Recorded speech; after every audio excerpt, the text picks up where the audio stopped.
Hey up, duck. Yeah. I didn't expect to get an impression out of Mike today. Now then, pal. How long were you at the Sheffield Sharks for total? So 13 seasons, and captain for 11 of those seasons. Yeah. Played 500 games, the longest ever serving player.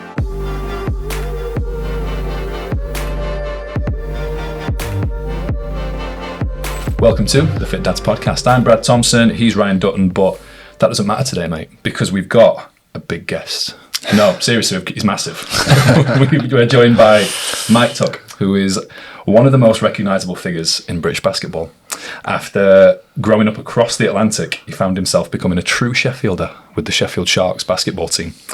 Today we're going to chat with Mike about why he's not just a tall guy who played, but how he became one of the pillars of modern basketball culture.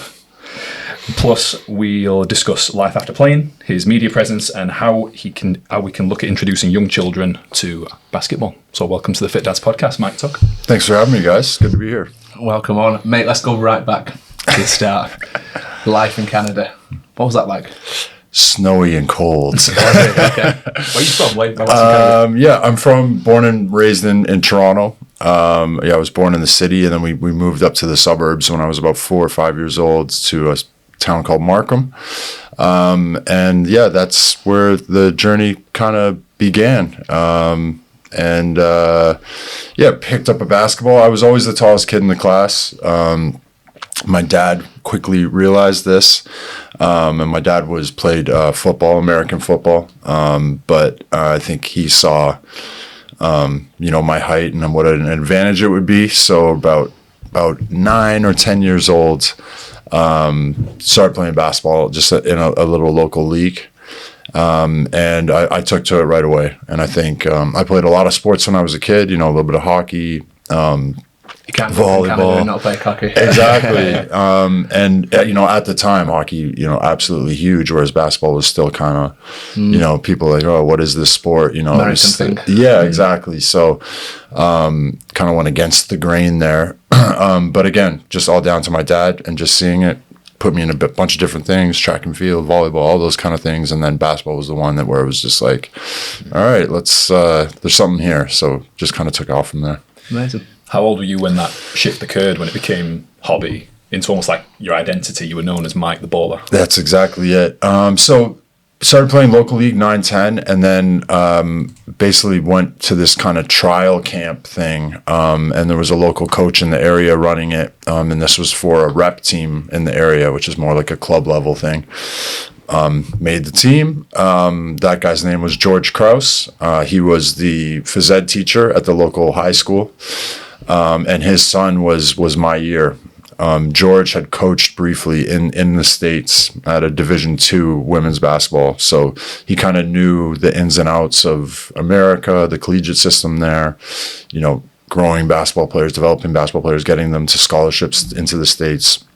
And with his son being the same year as me, he was, quietly in the background, even at like 9, 10, 11 years old, he was trying to put together a team around his son to kind of become a powerhouse team. So at 14 years old, I remember getting the phone call from George, and he was just like, listen, I was supposed to go to the Catholic high school, and he was working at the public high school, and he was just like, listen, I know this is a big decision, but I want you to come and play for me at my high school.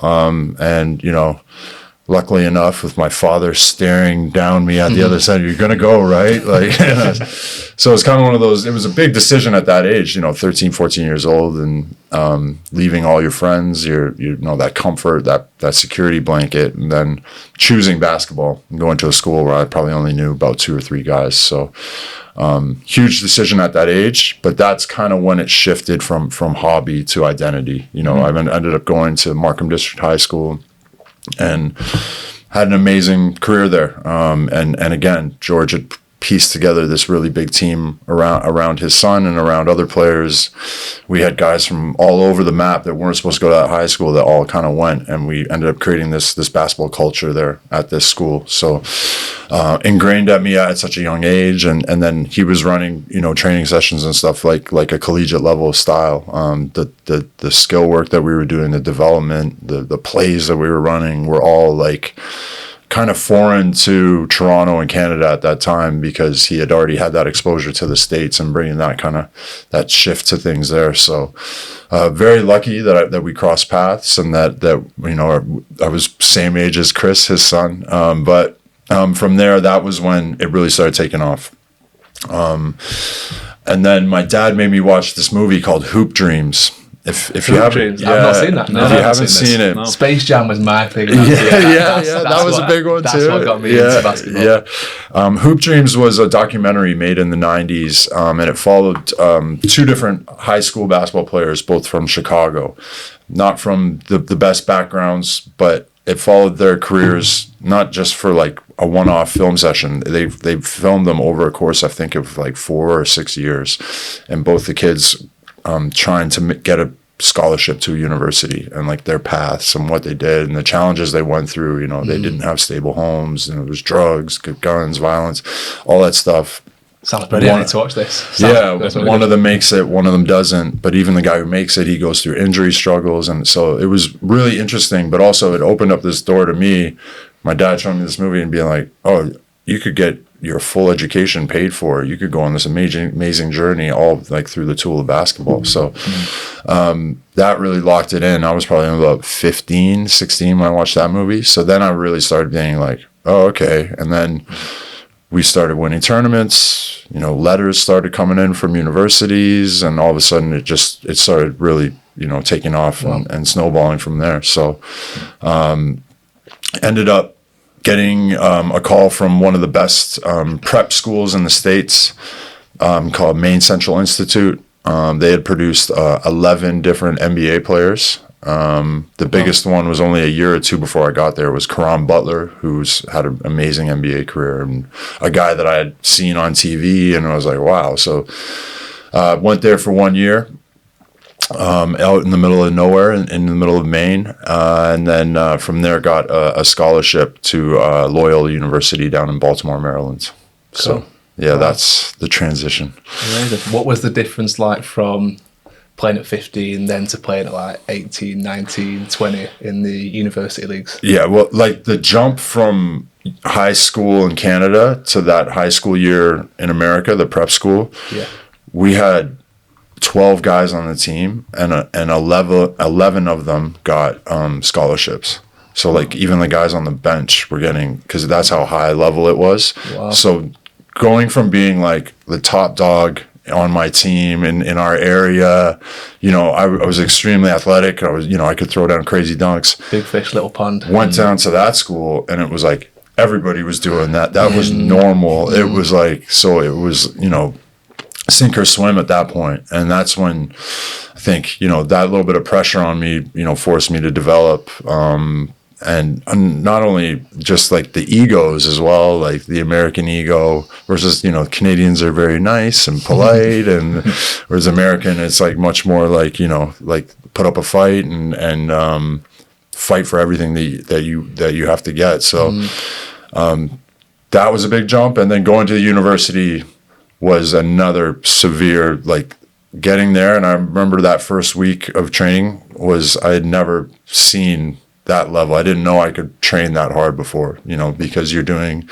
like two training sessions a day, 2 hours each. And it's just like, it's intense, the amount of work that the coaches are putting on you, the amount of pressure that the coaches staffing are putting on you. Like again, kind of coming from, good old Canada, we worked hard, but it was, it was a very positive atmosphere. Then going to like a atmosphere where like, hey, we gave you a scholarship, you're not here for nothing. And like, you're fighting against guys that are 4 years older than you that are seniors, and you want to get minutes on the court. So it's like that, trying to fight above your weight kind of thing. So it was a big eye opener, especially those first 2 seasons down in the States.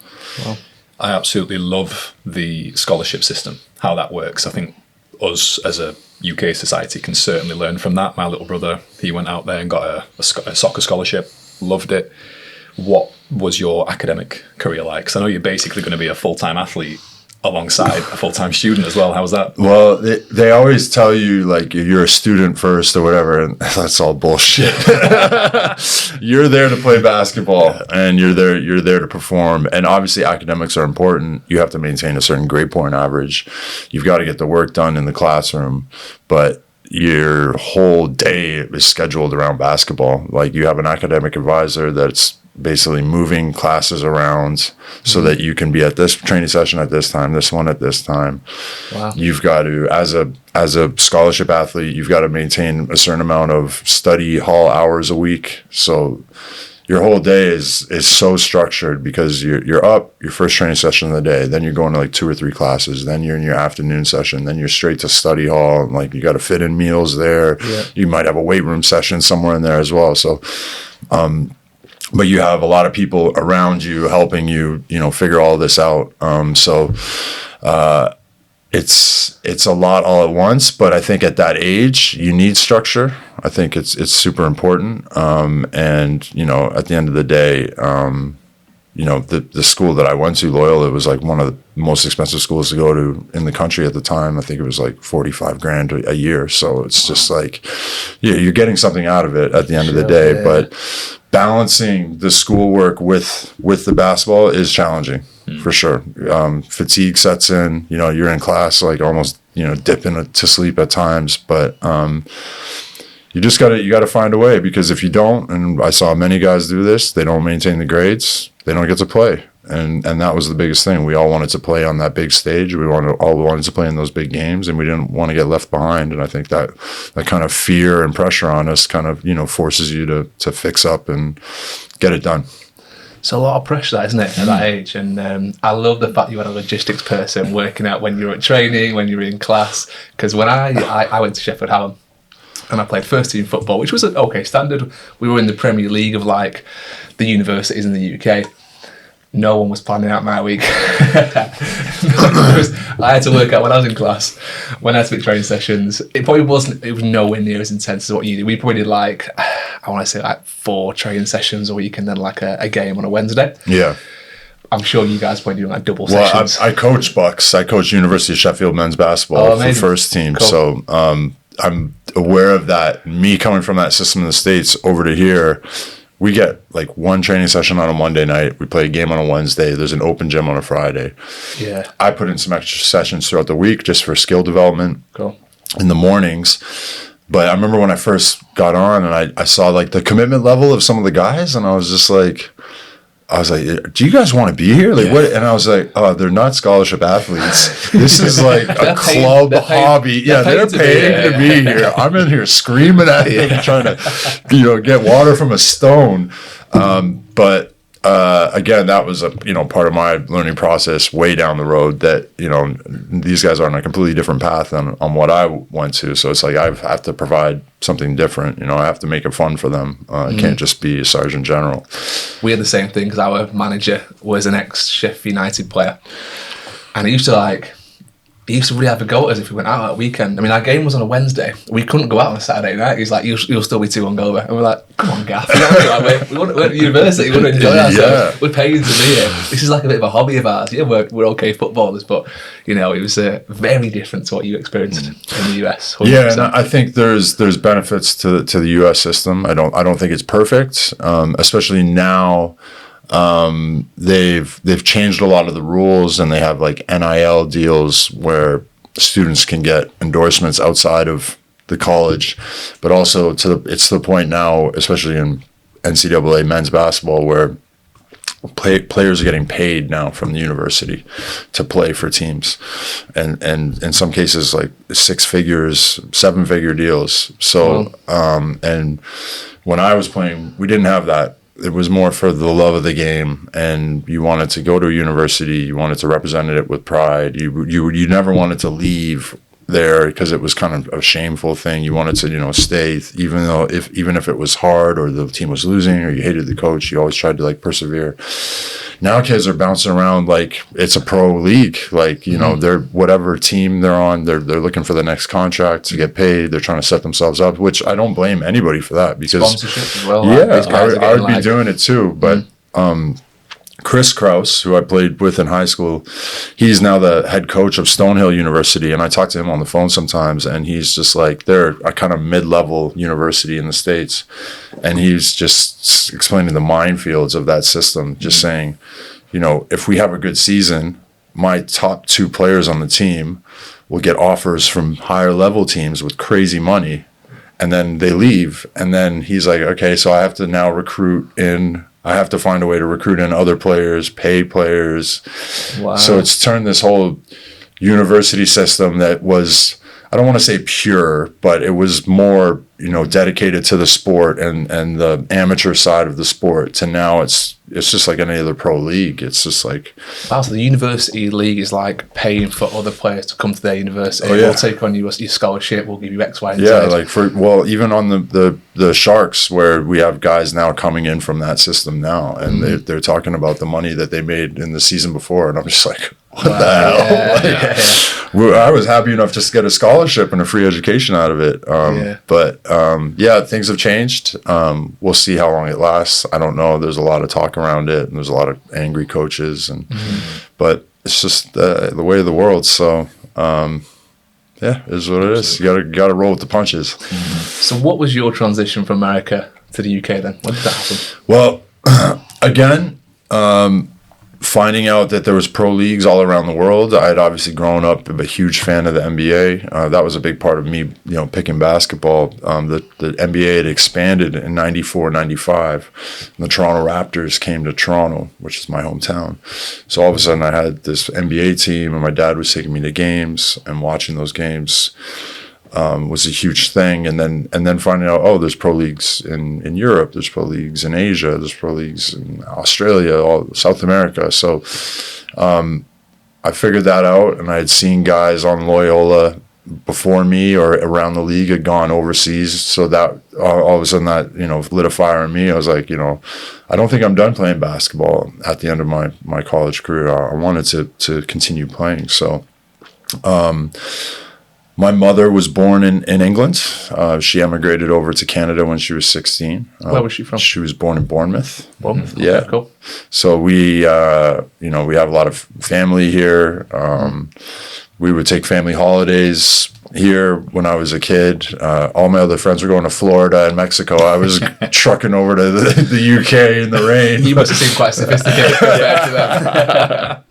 Well, actually, yeah, because, you know, I think my mom brought me over here when I was only about 2 or 3 years old, the first time I'd ever. So, like, none of my other friends were doing things like that. So, and, you know, family visiting from overseas growing up. So it was a huge part of my childhood. And I think it was great to kind of know and see other places, not just Canada or, you know, going down to Florida, which isn't, you know, much culture. So that was a good thing for my development growing up. But with that passport, it made it easier for me to get jobs in Europe. At the time, obviously the UK was still in the EU. So I had what was called Bossman status, which every league in Europe has different rules, and the governing bodies allow them different visa types. So, for example, you could have non-Bossman and Bossman. So you could have, some teams would have like 3 non-Bossman, but then you're allowed as unlimited Bossman players. So like they could recruit 3 Americans in, but then the rest they could recruit unlimited different Europeans in. Okay. So me coming from America in the States over, I had that level and caliber of like skill. But going into Europe, I didn't count as just a regular player. I was still like, you know, as much of as an American or Canadian. I love that title, Bossman. Yeah, Bossman. Yeah, Bossman. Yeah. So using that passport was huge, and that's what got me my first pro contract. What was that? Cyprus. Yeah. Wow, they do have a big league over there, actually. Yeah. So I played for a team called Etha Ngomi Cyprus, in the top league in Cyprus. We were in Nicosia, and it was great. Now, looking back, I remember at the time getting over there and being like, what the hell is this? But still now, when I think back of it, I think that was one of my favorite years playing pro, because it was just like, It was just so new. It was so wild. Wild in what way? Different, like just completely different mentality, different lifestyle. I mean, also at the time, I'm in my early 20s. We get there for training camp in early August, and one of the older guys who had been on the team for years, he's just like, after one of the training sessions, he's like, "Have you guys ever heard of Ayia Napa?" And we were like, "No, like what's Ayia?" He's like, "It's like the Cancun of Europe." That's a very solid description. Yeah, that's big in Ayia Napa a lot. Yeah. So then, this is like 2008. So this is when Ayia Napa was probably, at its peak. I went to Ayia Napa. I'm trying to think when I went. It probably was around then. Yeah, it probably was around that time.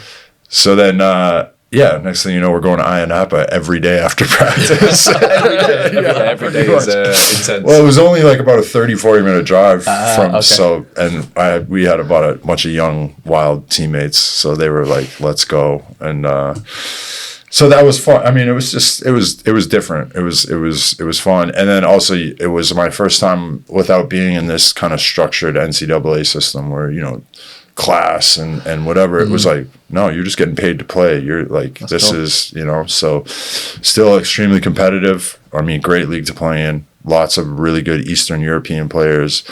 The Cypriots, high level play as well. And then you have like really good import players there as well. So another eye-opening moment for me in my career going there and playing with these guys, competing, fighting for minutes. We all lived in the same apartment block, and you got guys on your team that you're friends with, but also you're trying to fight for minutes and you're trying to get to your next paycheck. So you're trying to get good game tape, good stats, but also trying to have a good time and find that balance and be friends with everybody. Yep. So very interesting to go from that amateur collegiate level to the professional level. It was another big eye-opening moment for me. Just trying to think about timeline-wise. You were there in 2008. That's when the banks crashed, basically, wasn't it? That's when the world essentially imploded. Around that time, yeah. Because Cyprus went under, didn't it? I mean, Greece as a whole went under. Yeah, and I was only in Cyprus.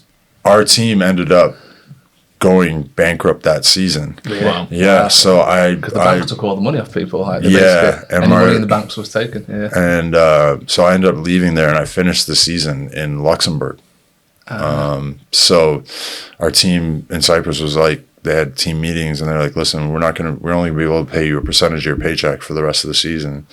So call my agent, boom, boom, boom. Next thing you know, I'm on a plane to Luxembourg and I'm over there finishing the season there. So another thing where it was just like, this is like the Wild West. Like, pro basketball can be not what you expect it to be. I mean, thankfully, most of the teams I played for were extremely professional and handled things really well. But it can also be, there's some nightmare stories about guys not getting paid, late payments, all different types of things. I got stories for days on that. They say sports is one of the worst things to get into business-wise. If you have a businessman, you want to have a sports team, it's not a money maker. No, just depends on the sport, depends on the place. But yeah, it can just be a money pit, and because.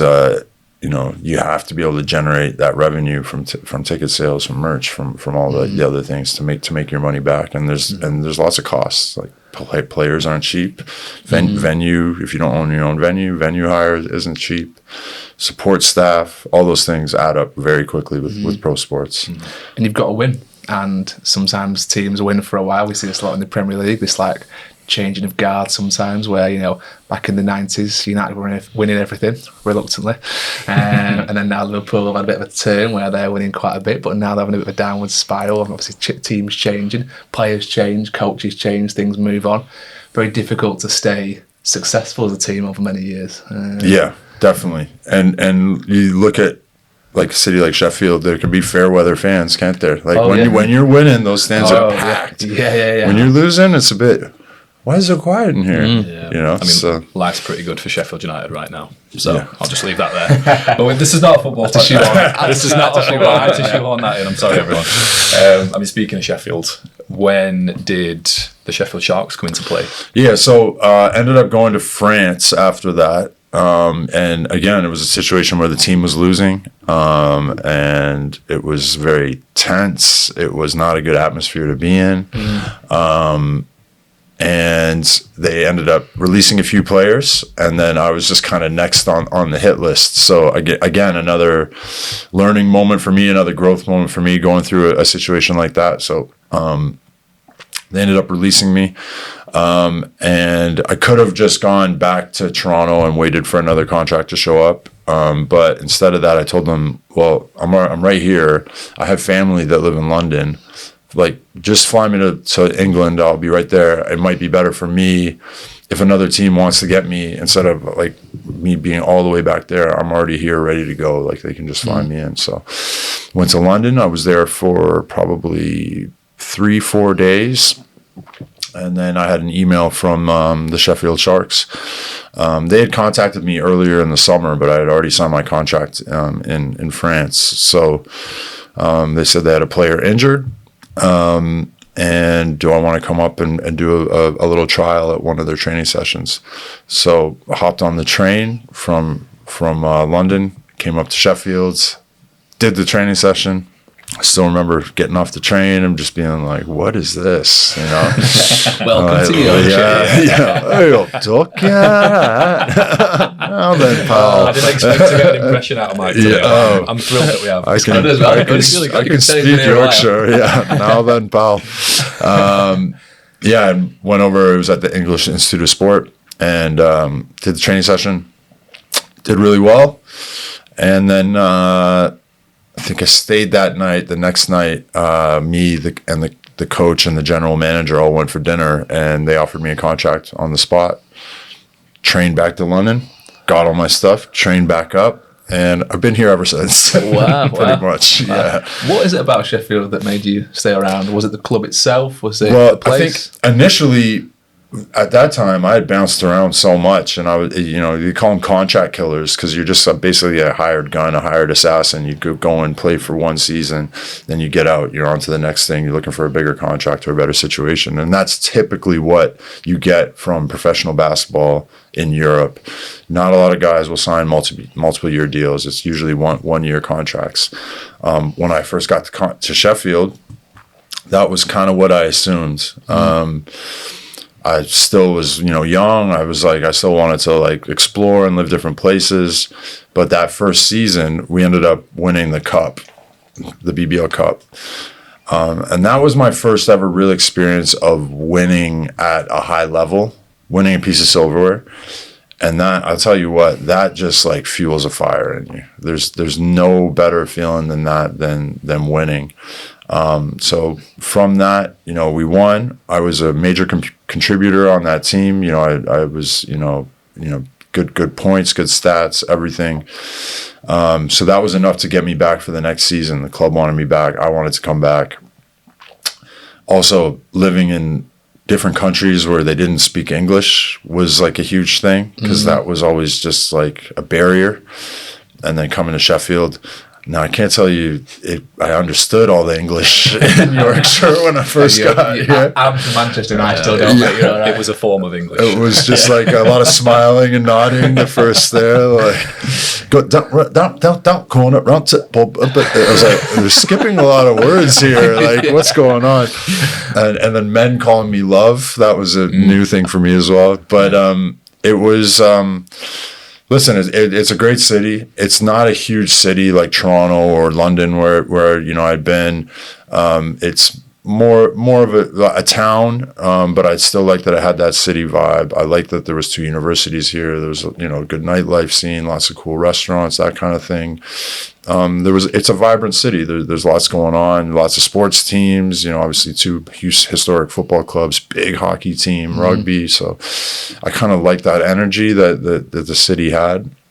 And the people, the fans, the Sharks fan base were absolutely incredible to me right away. They took to me right away, made me feel at home. And then obviously the Sheffield Sharks as an organization, like a historic club with a great culture. And it had more of a family feel to their environment on a day-to-day basis than any other club that I had been with professionally. So taking all that in, it was just like, yeah, it was an easy yes. It was an easy yes for me to come back. Came back that second season. We won the cup again. Wow. We finished, I believe, it was second in the league that season. We made it to the playoff final and we lost by 7.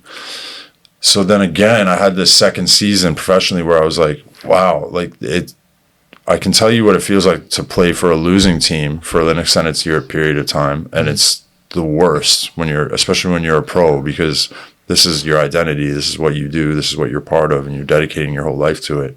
And then you're not getting much out of it. Whereas when you're doing that and you're winning and feeling that, and it's just like this, the endorphins that go through your head, So every pro plays to win, though, don't they? Exactly. Deep down, every pro wants to get in it. So it was a situation where I was winning silverware, and it was just like, and the club was on board with me, and I was on board with the club. So they were like, "Do you want to come back again?" Yeah, let's do it again. So that just kind of snowballed again. They offered me a 3-year deal after that. That the next season they made me captain. Wow. And then that just transformed into a 13-year career with the Sharks. I signed like 2 more 3-year deals like that. So. And then obviously with the added responsibility of being captain, that was a huge thing for me as well. I'd been captain on my high school team and at my university team, but this was like a completely different thing. So, and also being a guy who only sign 1-year contracts to now signing a 3-year, that pressure is off you to like get the stats and get the individual like selfish stuff that you needed to get to your next season. That pressure was off. I'm signed a 3-year. I'm good. Like obviously it's not always guaranteed if you get injury or you screw up royally, but the pressure of that on my back was like off. So I felt like I could play more free. I could be more, dedicate myself more. And also with the added responsibility of being captain, it changed my mindset from being individually aware to like more team aware and like being a leader and put into like a leadership role and like serving the club in that way. Cool. How long were you at the Sheffield Sharks for total? So 2009 to 2022. So 13 seasons, yeah. Wow. And captain for 11 of those seasons. Yeah. I played 500 games for the Sharks. So yeah, I'm the longest ever serving player. That's got to be some most points scored, most rebounds, most turnovers. Yeah, I've got a few different things, but I was just there forever. I'm part of the furniture there, so even the league happens. Though, that must have been like some. Yeah, some I think I'm on a few of the top 10s of the league, but yeah, it was just. I mean, it was incredible. Like. The biggest thing in my life, really. So, it's shaped me. It's my identity. I've been retired for 4 years now, and I still get recognized out. And when I walk around Sheffield as from the Sharks, randomly went out with my partner and a couple of her friends on Saturday night to a restaurant, and some kid came up and asked for my autograph, and not saying that to gloat or anything, but she's looking across the table at me like, what the hell? Like, what? And it's the effect that the Sharks had, right? Like, you can tell they're just ingrained in the culture of this city. So it's been an absolute pleasure for sure. Yeah. What's been really cool for me, I started working at the English Institute of Sport way back in 2008. So I've seen you come into the city, really embrace it. And I always know if someone's made a good impression because the receptionist used to be like, have you met Mike yet? I'm like, no, I've not met Mike. Like, he's fantastic. Like, he's kind, he's polite. That's the earliest I've ever heard someone described as having an aura. Which you're quite cool. I'm like, he's got an aura, what do you mean? And then I sort of met you and I'm like, actually, this guy's pretty cool. Yeah. And I sort of sensed it, which, speaking of that aura, the leadership style, you mentioned how important that being a captain, leading from the front, what would you say your leadership style was and I suppose continues to be? Leadership's a funny thing because I had so many years of it, and mine was completely different from the start to where I ended. A lot of that comes with, aging throughout your career, but I think I can still remember getting the phone call. I was at home in Canada in the summer, and they called me. We were negotiating the contract for the next season, and then Sarah Bakovich, who's the general manager, just added in like, we want you to be captain as well. And I was like, whoa, okay. And it never even crossed my mind, right? We had like OG older vets on the team that were always took that captain role before me. And they were great guys because they'd been around, and I learned a lot from them, and it was always nice to have somebody to look up to. And then they put it on me, like, we want you to be captain. And I was like, oh man, like I'm still in my mid-20s, like, can I, it was almost, intimidating, because I was like, can I handle this role? What can I do? But obviously it's not an opportunity you can say no to. So I think at the beginning, for me, I wasn't as confident vocally, so the main thing for me was setting an example always. I think no matter where we were, what we were doing, if it was training, if it was a game, if it was just getting on the bus or we were going out to a meal, it was always just kind of setting the example of how we should act and what we should do. A lot of that stems in practice every day, being consistent, showing up on time, showing up early, just kind of laying down the foundations of things.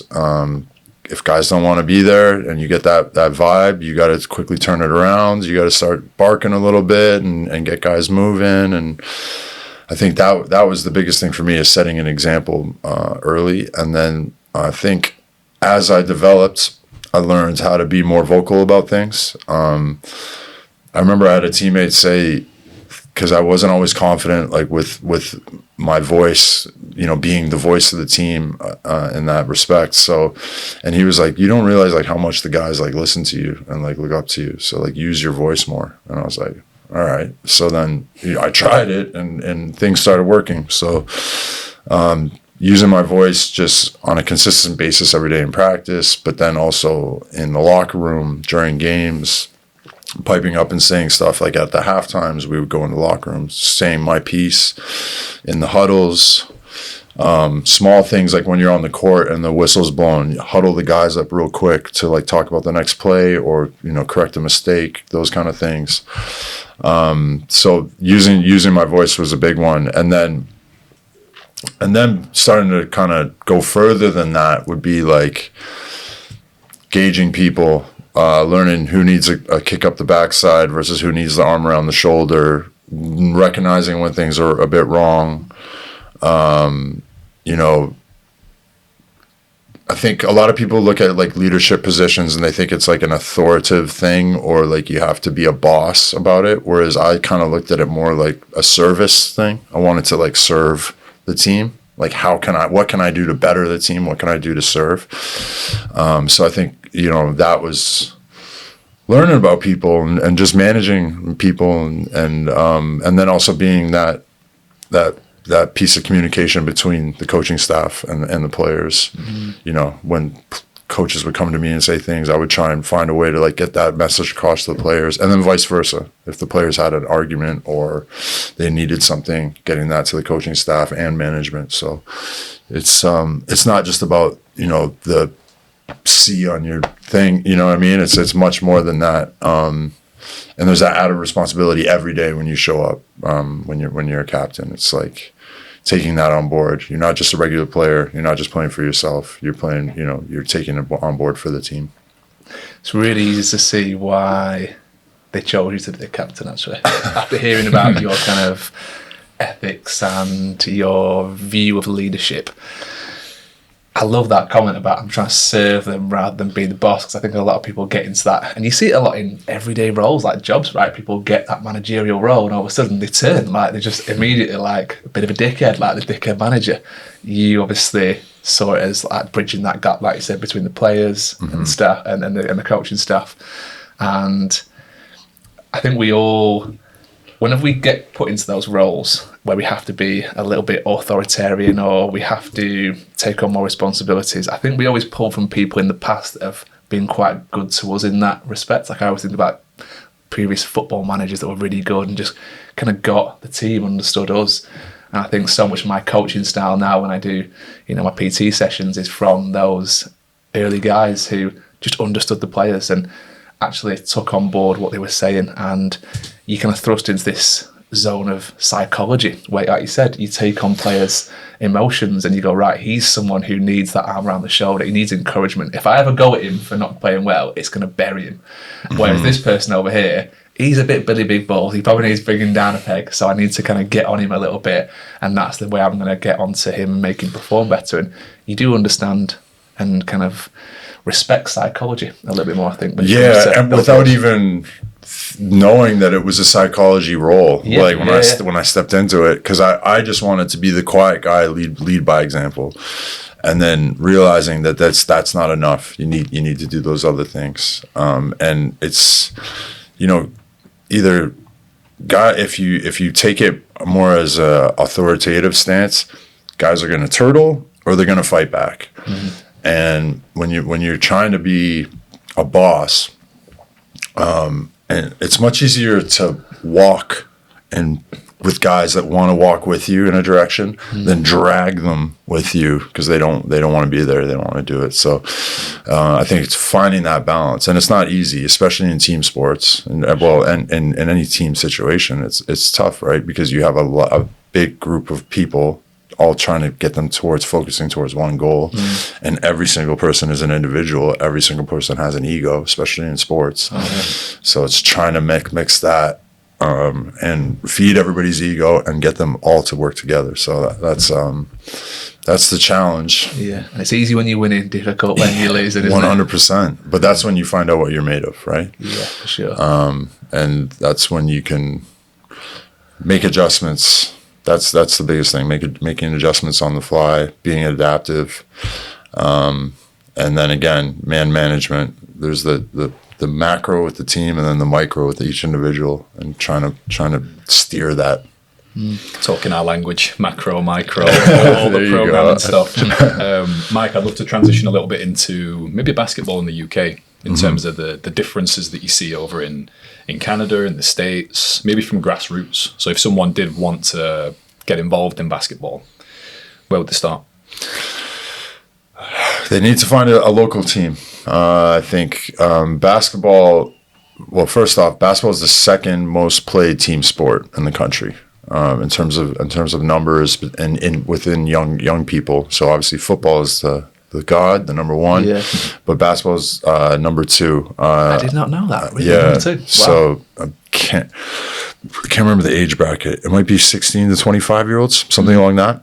So it's above rugby, it's above cricket. Yeah. Really? Wow, basketball's number two. Yeah. I didn't know that. So basketball's it's a loved sport here, and not a lot of people know about it. And I think young people we need to start young kids at younger ages. Like obviously I started at like 9 years old, but there's kids in Canada now that I know, like some of my friends, they're starting their kids playing at like 4. And you can see a kid who picks up a basketball at 4 compared to when most kids pick up a basketball in the UK is like 14 or 15. Yeah.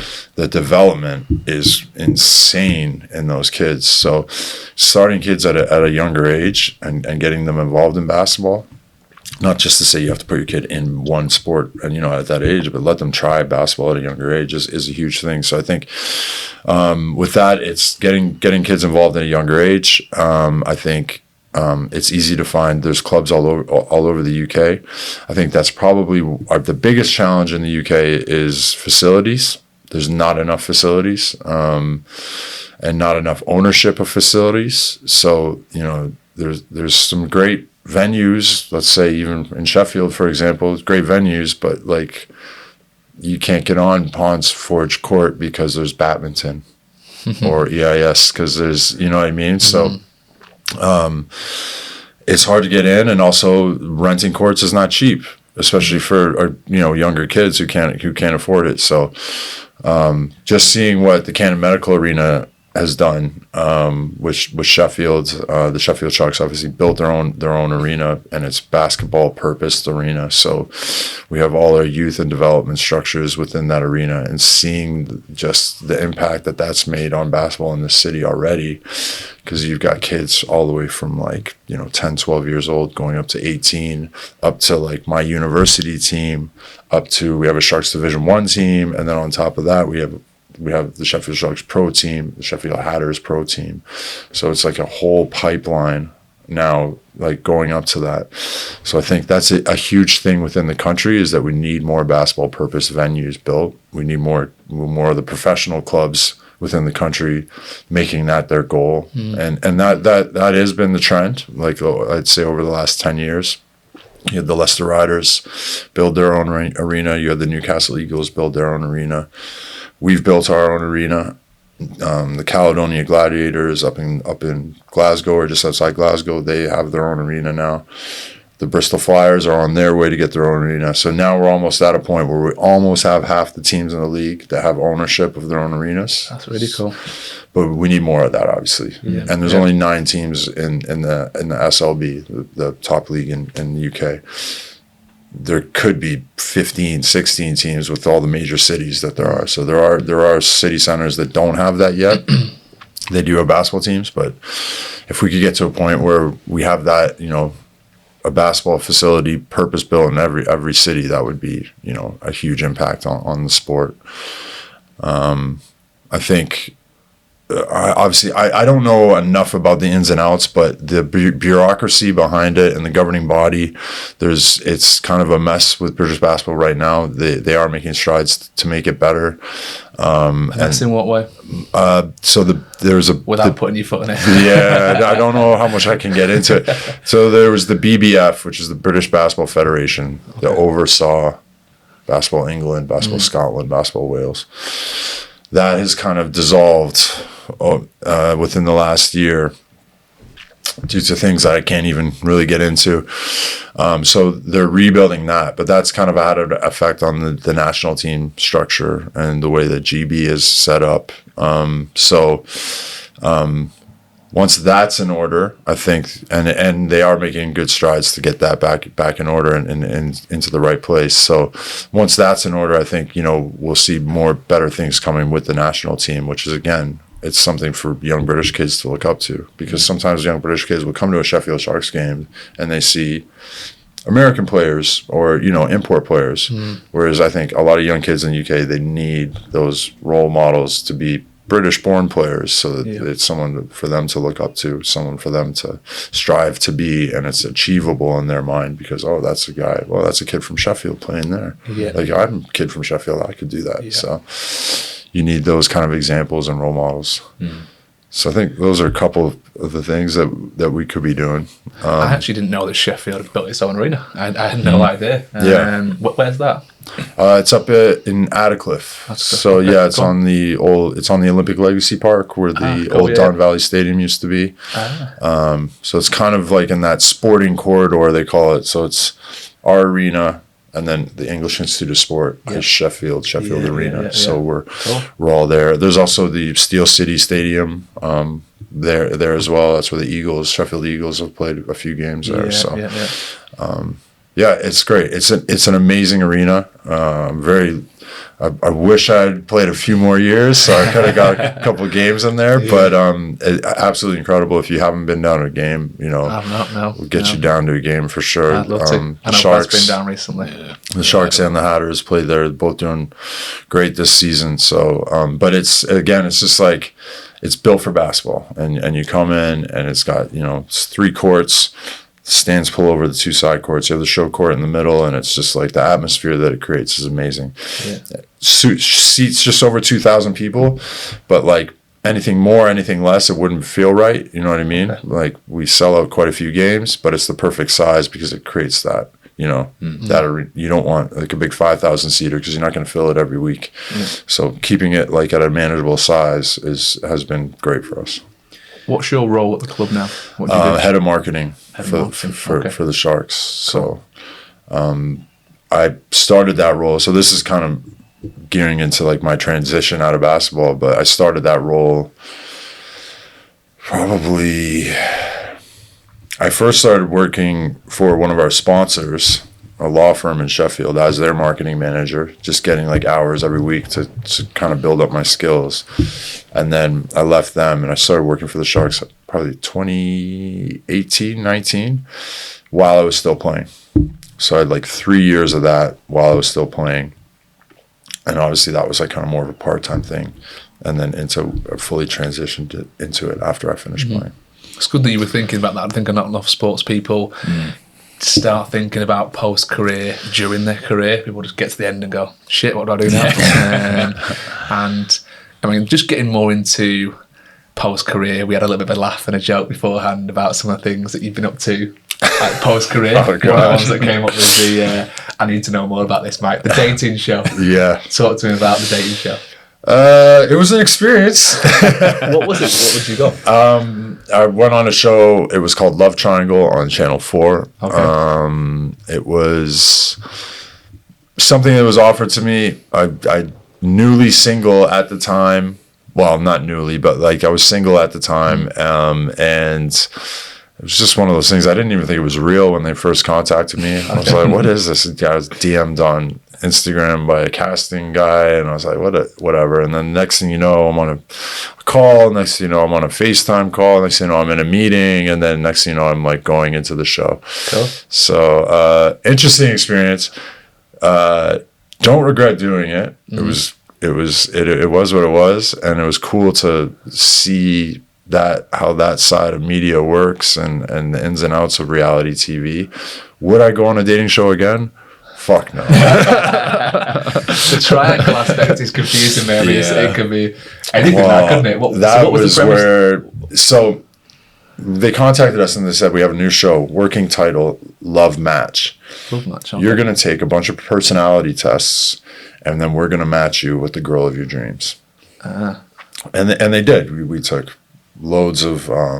we took like 2 or 3 different personality tests. Then you meet with like a psychologist. You meet with a matchmaker. They do all these different things. And then they're like, okay, and then you're going to meet your match and then move into a house together. And we're going to film this experience of you guys living in a house together for a month. Okay, great. This sounds a lot like Married at First Sight. Yeah, well, here's the twist. What they didn't tell us was that this was a show that had already aired in Australia, and it was called Love Triangle. And you move into the house with not one girl, but you have to live with 2 girls. I mean, where do I sign up? It's not as fun as it sounds. So obviously there was, I mean, it's a long story, but you kind of go in, and at the beginning you're texting 2 different girls to pick which one you're going to move into the house with. And at that time I should have known, oh, there's something fishy going on here. It's not just going to be one girl. Mm-hmm. But naively, you just think, oh, I'm picking this one, I'm moving in. Okay. And then eventually the second girl gets put into the situation. They move one girl out, one girl in, and then they move both girls in, and then it's a headache. So they want it to be like... Yeah, they're trying to create all the spice. A love bomb, basically. Yeah. Okay. Yeah. The fact that you said headache, I think, sums up everything. I mean, one woman in your life can be enough. You know what I mean? 2 is that just reminds me so much of like the single life back in the day when, I mean, even dating was like a part-time job, wasn't it? Like you'd be messaging 2 or 3 girls at the same time on dating apps or whatever, and it was like a real headache. Yeah, it is a headache. It wasn't a part-time job. You get home from work and you'd be messaging this person, and people get annoyed because they're not messaging back quickly enough. It was. That's what I'm saying. But then that being one filmed is fine for for TV. me. Yeah, one is great for me. Yeah, it makes great TV. And there was, I mean, I don't regret doing it. It was great, and I met some great people on the show, and I'm still in touch with a few of them. So it was quite the experience. And it's funny. One of the other guys on the show, Lloyd, I talk to him on the phone every once in a while, and we went through this thing together, and now we have this kind of bond that nobody else understands. So it's just every time we get on the phone, we just all the old stories pop up. So it's kind of funny. But it was stressful at the time. Okay. And then you also have that added stress of how are they going to edit this? Yeah. And we filmed it in, what was it, May 2023, I think. And it didn't come out till May 2024. So it was an entire year of us sitting around. And again, the Channel 4 told us, oh, it'll be out, we film it in May, it'll be out by August. And then every month they'd be like, yeah, we're pushing it.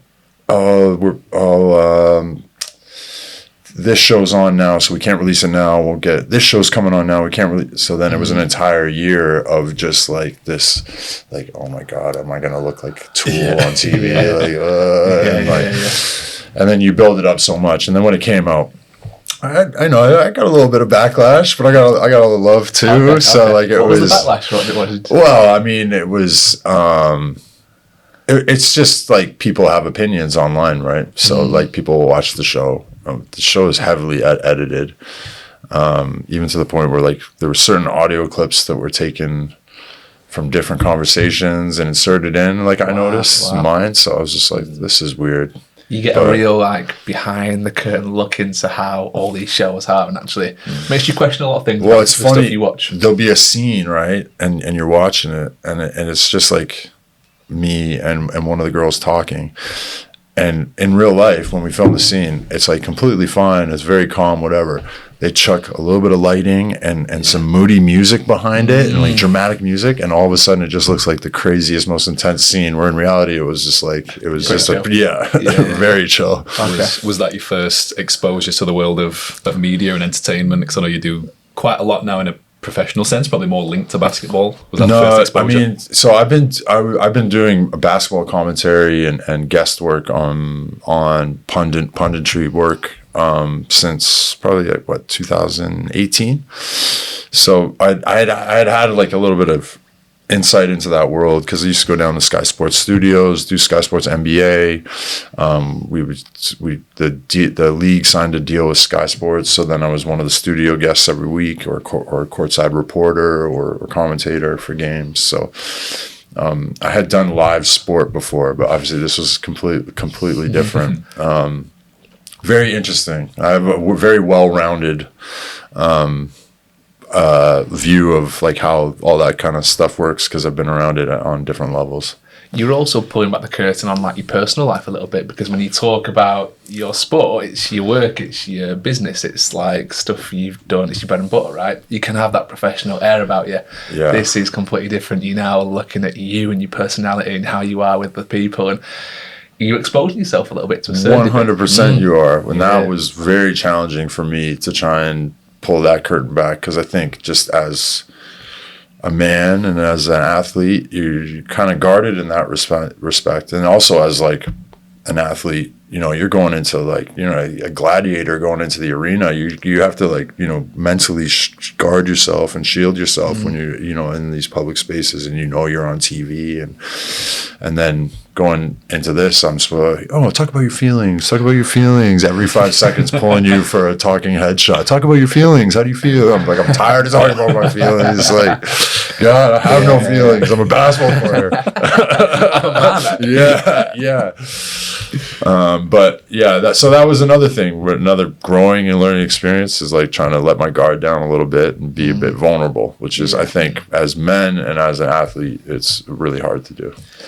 But important as well, I think. Yeah, 100%. I remember thinking that when we first started this podcast, like I think we were both fairly guarded in terms of people saw us as these, you know, we was a coach, like only his clients really knew us as family. Whereas now it seems very strange to let back the curtain and people hear silly stories that as kids do, you know, and people come up to me and say like, you know, how's Ted getting on with this? It's very weird. So I'm not too sure how you find that, if, you know, people approach you and speak about your personal life. I mean, I think the fact that it was on Channel 4, that was like a big thing to like take in, because it was like, I got recognized at that time more for the Channel 4 thing than I did my 15-year pro basketball career, and I'm on this, you know, little reality show.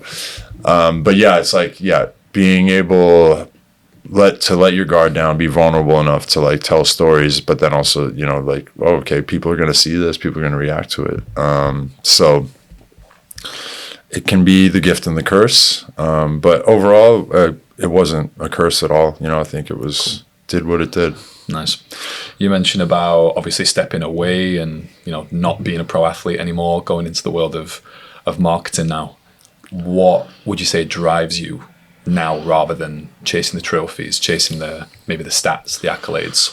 What's doing it for Mike Tuck now? I think that was a tough thing, like leaving basketball. I played till I was like 39, so like I had a long career and I pretty much did everything that I wanted to do within my career. We won at a high level, and I played for England at the Commonwealth Games, and then doing all the TV stuff. So it was fine. But leaving that and then stepping into a full-time role, it was like weird because it was learning how to like separate myself. I'm not Mike Tuck, the basketball player anymore. Like what's my next step? Who am I now? Like you'll still be known as Mike Tuck, the basketball player for the next like 2-3 years after your career. But then it's like, okay, what are you transforming yourself into? Yeah.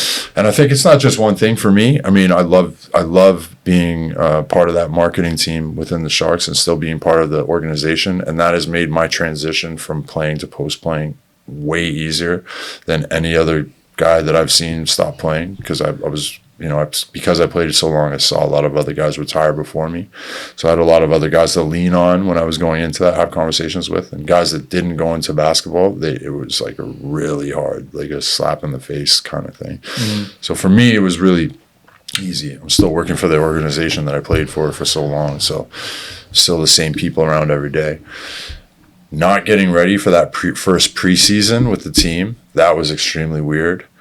Watching the team from the sidelines and just commentating on games or just seeing them win or lose games, that was really weird, because I would be so emotionally affected when I was playing. If we lost, we lost. You'd get these highs and these lows, and then just going from being a spectator and just being like, I don't have to let this affect me in that way anymore. That was a strange feeling as well, like going through that, like just letting go of it. Obviously, I'm still involved and I want them to win, but it was like not having that captain responsibility on my shoulders was just like, I was like, wow, this is okay. I can be normal. Like I don't have to, I don't have to emotionally take that on board every game.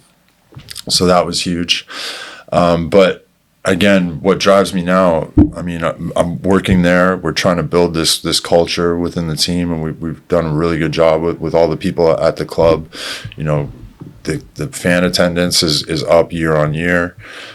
We've created this culture where we've got fans, Sharks on tour. They're coming to away games now. Like, sometimes we'll have 20, 30, 60. We've taken 90 people to away games, which with basketball isn't really the culture. So it's like we're doing really good things on that end and building the Sheffield basketball Sharks and Hatters culture.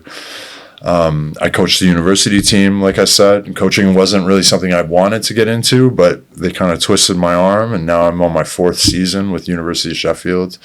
We've had some great success there. We've won the cup. I've taken them up a league. We've won 2 out of 3 varsity events. Wow. In the whole history of varsity. They've never won. University of Hallam has always beat them, so I've got 2 under my belt now, which is like a nice little bragging rights thing. And then after I retired, I stopped playing basketball for a while. But last summer, I started playing Masters basketball. So playing for GB over 40s. Right. This past summer, we went to Switzerland to the World Championships, and we took home the bronze medal. So brilliant. I can't just say it's one thing, but I've got a lot of different things driving me. I've got a new partner, and we've just moved in together. And I know I'm on the Fit Dads podcast, but I'm not a father as of yet. But hopefully that's something to look forward to and get something that can drive me in the future as well. It's definitely a question we get a lot, isn't it? Like, do I have to be a dad to come onto this? Like, I remember. Well, that's what I was like. Why are these guys calling me? No, I think the spin that I always like to take with people like yourself, Mike, is just you've done so much for the city of Sheffield, for British basketball, that I'm the dad of a little boy. And Ryan's the dad of a little girl. And I think if we can expose them to different sports, and I always make the joke that I just chose the wrong sport. I've got really long arms, I'm tall, I'm quite springy. Like, why did I never do basketball? And I just think maybe that young exposure, saying to Ted, like, do you want to try this? You know, do you want to meet Mike? Mike's a cool guy. And like you said, the role models, you just never know. Yeah. You never know. And I think that's another huge thing as well. It doesn't have to be basketball, but like just getting your kids to try different sports, like what my dad did. He was like, try this. And then eventually 9, 10, 11, 12, they start filtering in a direction. It's like, all right, go all in on this, because it could take you somewhere. Could get you a scholarship. Could travel the world. Could have a crazy career out of it and do things that nobody else gets to do. So, yeah, huge. I think it's breaking down stereotypes as well. I think with basketball, people assume you have to be tall, like really tall to play. And don't wrong you, I'm sure it helps. But in every sport, there's outliers, isn't there? I was reading something the other day about the Kiwi rowing team and how I think it was mid-2000s they won. And rowers historically quite tall as well, right? Yeah. And they have on the podium, and first place is a bit higher, second place a little bit lower, third place, and they were like shorter than everyone else, even on the top spot. Yeah. And these were just two guys who had just found a style of rowing that was really good for their size. They basically started slow and then had this little tactic where they'd go all out in the last kind of 500 meters or so and try and go for the win, and it proved to be pretty successful. And you hear about so many players now and coaches who are working with maybe shorter players, shall we say, on like jump and reach and things like that and technical abilities. So I think you're right. I think expose them to that. If they like it, they like it. And if they don't have to be the tallest player to kind of make it. So 100%. I mean, basketball, obviously it's an advantage, but there's no height restrictions. If you go on my Instagram and go way back, I did a Sky Sports NBA show with Muggsy Bogues, who's a famous basketball player from the 90s. He was in Space Jam. I know exactly who you mean. I've not heard that name for years. Yeah, and he's only 5'4". Yeah. And there's a picture of me and him standing next to each other, and I'm like towering over him. Oh, and wow. it's just like, but he had like, I think 14 or 15 year NBA career, like at the highest level. He was one of the aliens, wasn't he? Like, and he was one of the little midget ones. Yeah, exactly. Yeah. So, I think as humans, we limit ourselves with our own minds, right? Instead of just releasing that and thinking outside the box. We put so many limitations just on ourselves when you can just, if you just change your mindset, just tweak it slightly, you can open up the doors to so many other things. 100%. Well said. I have a few questions about being tall, if that's okay, Mike. Yeah. I didn't want to lead with this because obviously that's very cliche. But when I told a few people you were coming on, I was like, look, have we got some fun questions for Mike? And one of the key ones was, what's the best and worst thing about being as tall as you are? Because you're 6'7"? Yeah, 6'7". I imagine that life has been pretty tough for you. Yeah, that might be the worst thing. All the young kids. Best thing is seeing over a crowd at a festival or at a concert. Worst thing, airplane seats. Okay, yeah. I think I say people behind you at the festival. Yeah. Get out of the way. Yeah. No, travel and airplane and all that is just like a nightmare. Can be the Leg worst. room. Yeah. Do you have to book like extra leg room on planes to try and get the... When I was younger and cheaper and, like trying to, I would have a system. When I got to the airport, I would try and sweet talk whoever was at the gate. Okay. And then I would sweet talk whoever's at the desk. And then when I get onto the plane, I would always find the nearest stewardess and but now I just don't even take the chance. I'm just like, I'll pay for the extra leg room. I think what no one warns you about as well is like the headrests. Like I've got notoriously quite a long neck, and it's like I'd love to just sleep on a plane. Yeah, you can't sleep, can you? Because it's the worst. worst. Like this the whole time. I don't know why on a plane they don't just turn it all back 30 degrees. Every seat. That'd be so much easier, wouldn't it? Every seat was just 30 degrees back. Exactly. They're so upright, so 90 degrees. I don't like that. Maybe we should start a petition. Some our airlines are better than others, but yeah. Like Jet2 have these new planes where the seats are super thin, so it's like, okay, I can actually manage in a regular seat, and it's a little bit taller in the back, but yeah, I've got the neck pillow, trying to strap it in and keep yourself comfortable. And then like when going back to Toronto, those long haul flights can be 7 hours on a plane, so those can be challenging. How often do you get back home? At least once a year, if not more. I like to go in the summer. Winters can be a bit rough. Yeah, I bet. Toronto is just on record like one of the worst winters they've ever had. It's been like minus 25 and 3 feet of snow like for the last 2 months. So Jesus. Not fun. And then we moan about a bit of rain over here, don't we? Yeah, it's not ideal. Yeah, I know. I spoke to Dave Ierson recently. Okay. And he mentioned that you and him connected over. I know Dave absolutely loves Canada. I know he's been a lot. And he mentioned about playing paddle as well. Is this something we're going to see Mike do more of? Yeah, well, me and Dave went and played a game not so long ago, and I'll tell you what, Dave, deceptive as hell because he kicked our ass. That's the first thing Brad's played. Brad came back and goes, mate, Dave is so ridiculous. Good. He's so good. It's unreal. I started playing paddle this past summer with a couple buddies, and they got added to a group, and then we had like a Thursday night club, and then it's just kind of snowballed from there. It's been great. I absolutely love it. I played a little bit of tennis when I was a kid. My dad's a big tennis guy as well, but this is like completely different. Obviously, it's like tennis and squash mixed.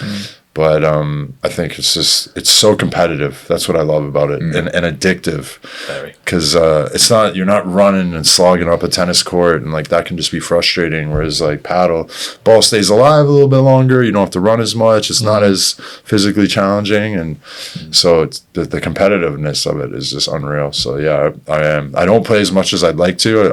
I'd like to play more. They're gonna build a new paddle court on the Olympic Legacy Park right beside the Canada Medical Arena. So. Nice. I'll probably be there every morning. Yeah, so I'll see you guys there. That's cool. Yeah, I'm up for a game. There's a new one opening around the corner from where I'm moving to, so Okay. I'll get practicing. Let's go. Up everywhere now. I think play paddles, building one at Meadowhall. So all sorts. Another question we had, Mike, was what's the most ridiculous "you're tall" comment you've ever had? Because I imagine you get that a lot. I get it enough, so like God knows how you cope. I don't off the top of my head. I mean, you always get the have you ever played in the NBA? Like that's always like the you played in the NBA? I was like, well, I had a trial with the Toronto Raptors. Does that count? Like, and people are like, oh wait, you actually play basketball? I was like, yeah. I saw a good one online the other day, and it was from Wilt Chamberlain. I don't know if you guys know who that is. He's a legendary basketball player from like the 60s. He was like 7'2" or something like that, huge guy. They said he was in an elevator, and somebody asked him, what's the weather like up there? And then he said it's raining, and then he spit on him. I love the disrespect. Yeah. Oh, no. And there's nothing you can do if it's 7'2". Yeah, brought that on himself. Yeah. I suppose a Sheffield-related question for me, Mike. Have you got a favourite Sheffield slang phrase that you've picked up over the years? Too many. I love now then. Because you can use it in so many different like ways. It's a great greeting, or somebody screws up. Now then, like this is it's when someone answers the phone and go now then, and you're like, now. This is a Sheffield person. It's very unique to Sheffield as well. So probably now then's my favorite. Another one I like is Nesh when it's cold. Nesh. That's right, Nesh. What's your favourite Sheffield slang? I do like. Rate's a good one. Like rate good. Yeah, rate good that. Yeah, I do like that. I had one of my best friends from Canada came over, and I was explaining that to him, like, oh yeah, it's rate. And then now he says it all the time in Canada. Like even when I call him now, he's like, oh yeah, that's right good. That right. Oh, nice. Nice. No spreading. Yeah. When I came over from Manchester, it was a bit of a steep learning curve. I remember working the bar one time, and someone was ordering a vodka and something. I said, what do you want? He went, out. I went, Coke. He goes, out. I went, what do you want? Coke? He's saying, what were you saying? He goes, I said, what's out? He goes, anything. I was like, he says out. Oh, okay, I get it now. Yeah. And then I actually did some work in some care homes, doing some like exercise sessions and things while I was starting my business. And I knew I was turning more Sheffield because I turned up to this care home.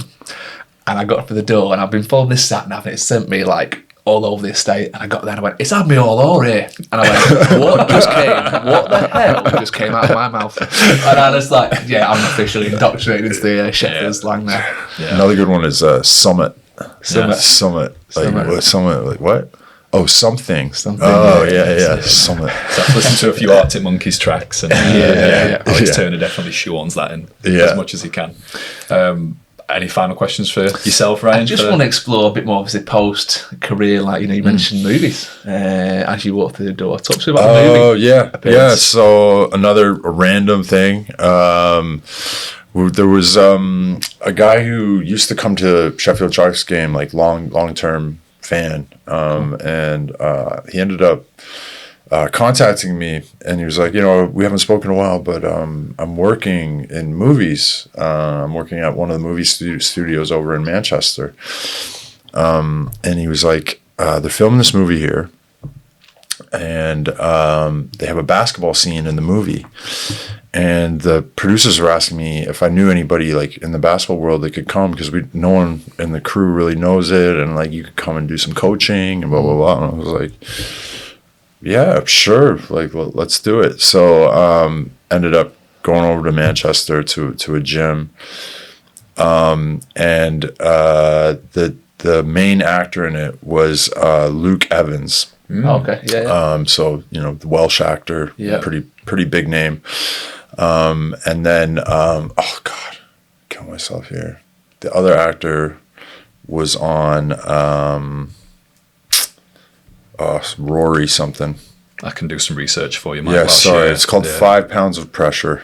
5 pounds of pressure. Might have to edit this part out. So what was your role in that? Let's have a look. 5 pounds of pressure. Who we got? So we got Luke Evans. We got Rory Panko. So it was like another huge one. And then one of the Culkin brothers, Rory Culkin, is in that as well. Yeah. So, but I only really I was only in scenes with Luke and Rudy. So anyways, they get him out to Manchester to this gym, and then all the extras are there. So I walk in, and they're like, okay, so basically you need to set it up. We're at an outdoor court. It's just a pick-up basketball game.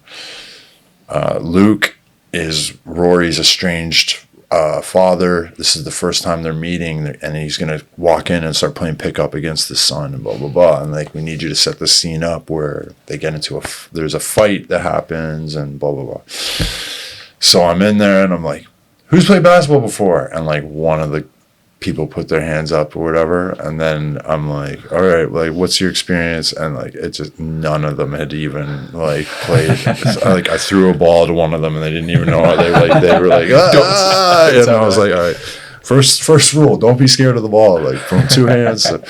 So then I'm just doing like little kid drills with them just to get them comfortable, move in, and then Luke and Rory come in, and it was like everyone's like starstruck, and I'm just like, hey, what's up? Like, blah, blah, blah. The director's there, and the more I'm interacting with him, the more I'm teaching him. He's just like, Mike. He's just like, do you want to be in the scene? Like, do you want to? And I was like, you know what? Anything for you. I'll take time out of my day. Yeah. So first thing I do is I was like, all right, let's set this scene up. Like, so I'm choreographing like a play for us to go through. Luke, you come guard me. So I was like, put myself right in the camera angle. Okay. And then he ended up putting me in the scene. And then even when they get into the fight, I have to help break up the fight. And I'm like, brilliant. He's like, you should say a line here, Mike. We'll give you a little line or whatever. Just say whatever comes natural. You guys chill, it's not worth it. So there's my line in the movie. And then we ended up, it was the following week, show up on set, and it was like 6 a.m. and we filmed all day out at Hume Park in Manchester. Okay, nice outdoor park, right? City center. It was an amazing experience. It was crazy. Like, cool. It was, you wouldn't believe the amount of people that are on set, like when you film a movie like that. Yeah. It's like, it was probably about 200 people behind the scenes just running around doing all people different things. You can see why it's a multi-million pound budget. Yeah, it's just unreal. Like, because when you actually watch the scene, there's like, oh, there's not really much to it. But then when you're there and you're like, okay, yeah, there's like There's loads. There's makeup, there's props, there's lighting, there's camera people, there's everything that's going on. All the directors there, all the producers. It's just like unreal. So very cool, eye-opening experience for me to kind of see how that world works. I'm very lucky just to randomly know a guy, and a lot of things have just fell into my lap in that respect over time. So very lucky guy. But yeah, cool experience. Luke, unreal guy. So cool. Rudy as well, unreal. Got to meet Rory Culkin at the I went to the rap party, which was awesome. Cool. Got to meet Rory. Great. Again, just like very down to earth, normal, just cool people that are just getting paid millions to go shoot movies, and like they're just living their life. So but Luke was great. Really cool to meet him, like because he's obviously been in some huge movies. Like he's been in like Lord of the Rings and stuff like that. So he's just like a big name. Is it bad? I thought Beauty and the Beast straight away. Immediately. Shows you that you're a dad. I've got a little girl, so Beauty and the Beast is on a lot. I can't. Whenever I see Luke Evans, I can't see him as anything but Gaston. He's our Gaston. There you go. Mike, I've got 2 final questions for you, if that's okay. My first one is about, obviously you've done a lot in your life. It sounds like you've lived about 4 or 5 different lives. I know, that's nuts. How would you maybe summarize your life in, call it 3 words? Is there 3 instinctive words that pop to your mind that you think, oh yeah, that's how I live my life? 3, oh God. Never say no.